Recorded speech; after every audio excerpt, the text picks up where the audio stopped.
We shall begin with the theme of the sacred meal, and we shall set this theme in the widest possible biblical framework. The opening line of the book of Genesis tells us that, "In the beginning, God created the heavens and the earth." Genesis chapter 1, verse 1.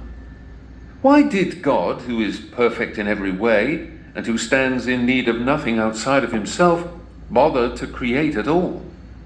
There are mythologies and philosophies galore, both ancient and modern, that speak of God needing the universe or benefiting from it in some fashion. But Catholic theology has always repudiated these approaches and affirmed God's total self-sufficiency. So the question remains, why did God create? The answer provided by the First Vatican Council gives expression to the mainstream of Catholic theology. God created the heavens and the earth of his own goodness and almighty power, not for the increase of his own happiness. The ancient theologian Pseudo-Dionysius the Areopagite said that the good by its very nature is diffusive of itself. When you are in a good mood, you don't hide yourself away.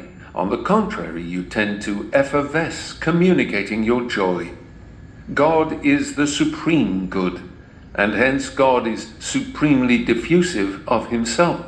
The intensity of his joy is such that it overflows into creation. Now let us take one more step. Love, in the theological sense, is not a feeling or a sentiment, though it is often accompanied by those psychological states.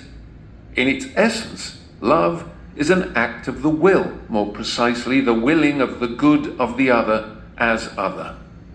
To love is really to want what is good for someone else and then to act on that desire.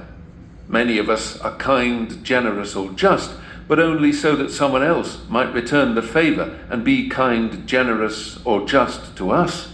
This is indirect egotism rather than love.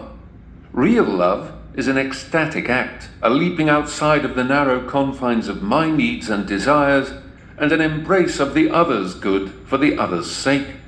It is an escape from the black hole of the ego, which tends to draw everything around it into itself.